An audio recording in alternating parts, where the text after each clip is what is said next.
السلام علیکم ورحمۃ اللہ وبرکاتہ۔ حاضرین ناظرین، ایک سوال یہ آیا ہے کہ آب زمزم کو عام پانی میں ملانے سے کیا وہ عام پانی بھی زمزم بن جاتا ہے؟ بڑا ہی اہم سوال ہے۔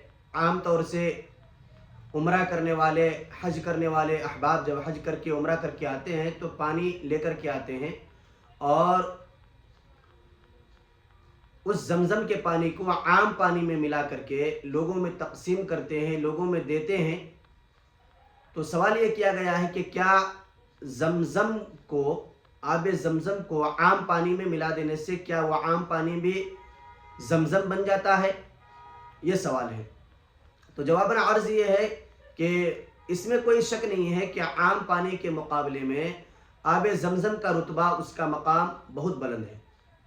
آب زمزم کے اندر اللہ تعالیٰ نے برکت، غذائیت اور تمام بیماریوں سے شفا رکھی ہے۔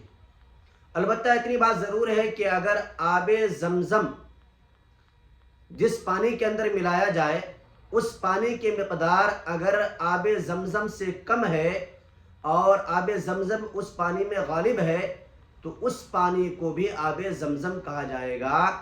لیکن اگر آب زمزم کم ہے اور عام پانی زیادہ ہے تو اس صورت میں اس پانی کو آب زمزم کہنا یا آب زمزم کہہ کر کے تقسیم کرنا درست نہیں ہے۔